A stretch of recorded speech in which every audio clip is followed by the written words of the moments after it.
How much sun is full sun? That's one of the top asked questions across the internet right now. And since we haven't had any sun for the last several days, thought it'd be a good time to talk about it. Beginning gardeners can get this question wrong. You know that seed pack? It tells you 6 to 8 hours of full sun. What does that actually mean? Now looking at this garden, I've got trees off here to the east. Obviously the sun comes up and it's going to be kind of shaded on this side in the morning. I've got trees over here on the west side, so it's going to get afternoon shade. So what are we talking about 6 hours to 8 hours of direct sun? We're going to talk about that today, and it's Saturday. And you know what that means. We're going to go to you and we're going to celebrate what's going on in your garden. And everybody else's setup's a little different, but they all have one thing in common. They need direct sunlight. Now obviously when you're laying out your garden, you want to take into consideration how tall things get.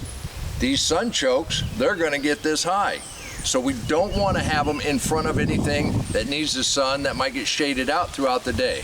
And you were with me last week when we planted this basil right here in the shadow of this tree. It's still going to get big and it's going to get enough sunlight. But basil, it doesn't mind being a little shady. And here's another one of our favorites that you would think would want a lot of sun. This garden is kind of long, so I got to be kind of strategic about where I put my trellises and where the tall stuff is planted. We don't want to shade anything out, as we just talked about.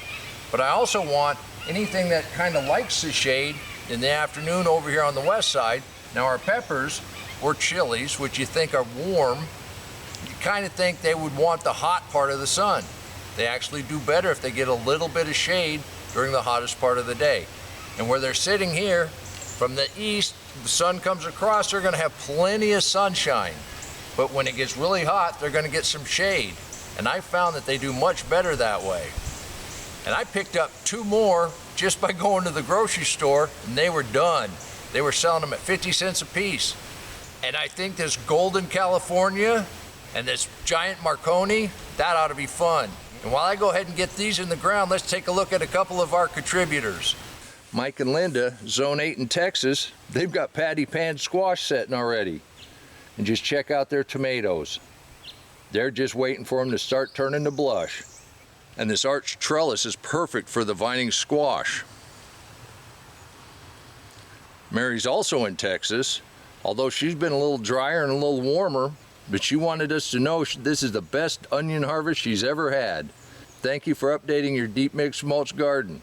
And in Orlando, Bruce wanted to let us know he's continuing the hardest work you ever do in a deep mix mulch food forest, and that's harvest.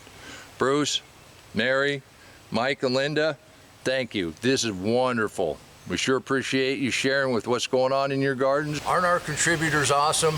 Please leave a comment down below and let everybody know just how much you appreciate them sharing what's going on in their garden. And I invite you to become a member of this group. There's no obligation. You just send in a photo now and again. Let us celebrate what's going on in your garden. After all, this is where we get ideas. This is where we get inspiration. And I get the motivation to come out here on a gray day like today and show you just exactly what's possible in a garden. And as you can see, our corn's coming up really well.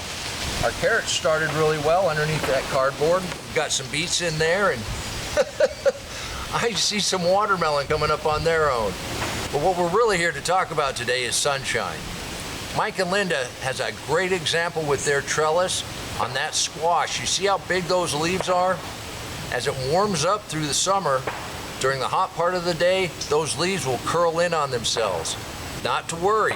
As soon as they get a little shade on them, they're going to snap right back. All they're doing is they're protecting themselves from respirating too much water. You'll see that with tomatoes also. Now tomatoes love direct sun, and especially if you're in a deep mix mulch where those roots stay nice and cool, you know, it moderates the temperature of that soil, that direct sun does not hurt them. Those leaves may look like they're curling up, but that's just protecting themselves during the hottest part of the day. They're still photosynthesizing and they're still growing. We went ahead and planted this banana in the back part of the garden simply because of how lush and how big it gets. Now it's going to create quite a shadow, but these carrots that started on their own and the tomato I planted should be just fine. Now I want to thank Art for the original banana, and I'm very tickled. We got 4 pups that came back this year.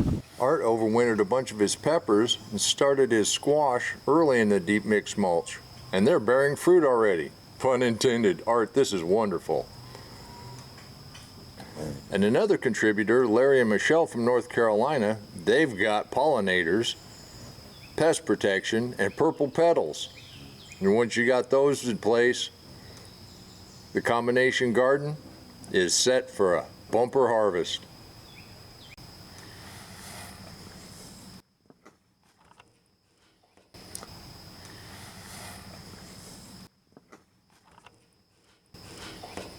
Larry, Michelle, thanks for the motivation and the great ideas.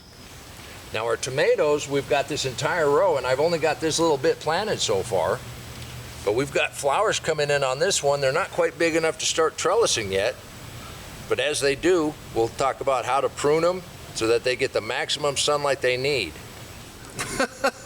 Our amaranth is starting to bloom. Now this one's going to be kind of tall and it's probably in my way, but we let a lot of this amaranth grow just so we had some more green mulch for the garden. I hate to cut it down before it finishes flowering. Well, we'll see what happens there. The point is, everything that you want to eat is going to need some kind of sunlight, usually 6 to 8 hours throughout the day at some point. Doesn't necessarily all have to be hard, direct sunlight the whole time. Some plants like a little shade. Some plants do pretty good just in the shade.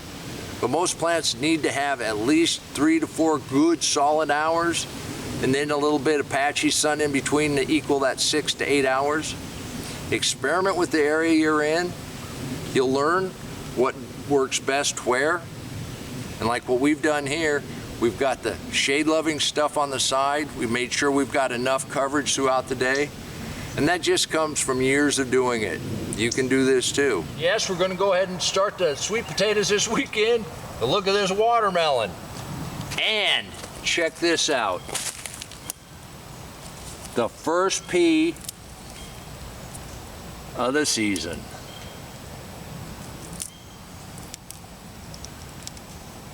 Oh, look at that. That's why we do it. Because it tastes great.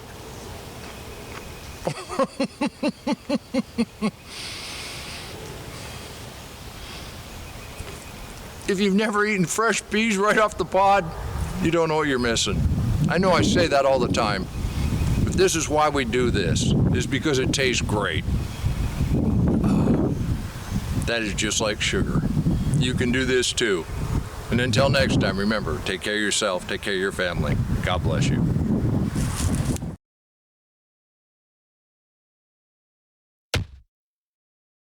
Come on, let's plant. Let's go plant garden.